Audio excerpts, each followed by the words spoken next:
तर आज सकाळीच एक दौरा चालू झालेला होता. गेलो होतो आम्ही खास सहकुटुंब सहपरिवार खास या देवीच्या दर्शनासाठी. आणि मग अशा पद्धतीनं कर्नाटकमध्ये लक्ष्मीच्या दर्शनासाठी आम्ही सर्वजण गेलेलो होतो. तिथला हा मंदिर परिसर पाहून मन खूपच छान प्रसन्न वाटलं आम्हाला. मंदिराचा प्रसन्न अशा वातावरणामध्ये आम्ही तिथं पोचलो. खूप छान वाटत होतं. आणि असा हा मंदिराचा गाभारा आणि अशी प्रसन्न लक्ष्मीची मूर्ती पाहून मन अगदीच आनंद झाला. मनाला खूप छान पद्धतीनं दर्शन घेतलं सर्वांनीच. खरं तर तिथली ही दगडामध्ये कोरलेली कलाकृती पाहून मन खूपच प्रसन्न झाले. देवीचा गाभारा अतिशय सुंदर होता. दगडामध्ये कोरलेल्या अशा विविध कला आम्ही तिथं पाहिल्या. हा दगडामध्ये बांधलेला दीपस्तंभ जेव्हा आम्ही पाहिला तेव्हा खरंच तिथल्या या कलाकृतीची दाद द्यावीशी वाटली. आणि पुन्हा आम्ही पुढच्या प्रवासाला निघालो आणि पोचलो खास विजापूरच्या गोलघुमटला. कारण पोरांना तिथल्या स्थापत्यशास्त्राचा एक नमुना, एक कला म्हणून खास दाखवायसाठी आम्ही या ठिकाणी पोचलेलो होतो. आणि अशा पद्धतीनं तिथल्या ह्या गोलघुमट इमारतीचा नजारा, अतिशय सुंदर असं हे बांधकाम. खरं तर त्यावेळचं हे एक खरं तर आश्चर्यच म्हणावं लागेल. कोणत्याही यंत्राशिवाय, कोणत्याही विविध टेक्नॉलॉजीशिवाय अतिशय सुंदर असा हा देखणा इमारत इथं पाहिलेली आम्हाला बघायला मिळाली. इथल्या या अरुंद अशा या चिंचोळ्या वाटेतून जाताना तर आम्हाला खूपच मजा आली. खरं तर ह्या पायऱ्या देखील अगदी फूट 1.5 फुटाच्या उंचीच्या होत्या.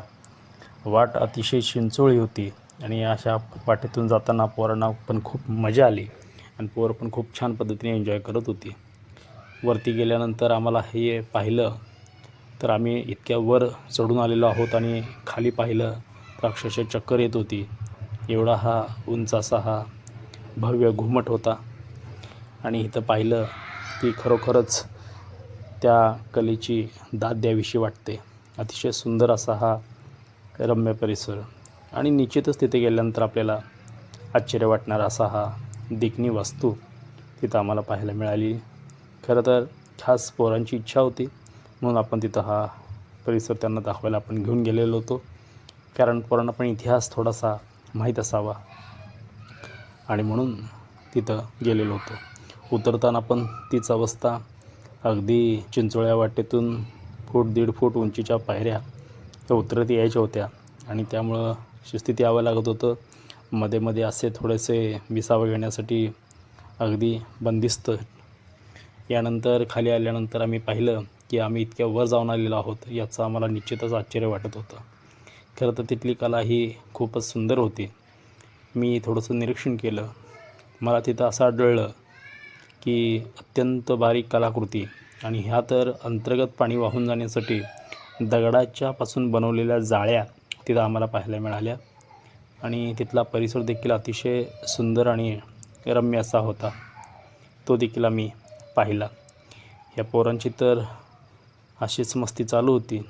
चिल्लीपिल्ली ती काही ना काही करत निघालेली होती. पाहिला परिसर खूप सुंदर होता.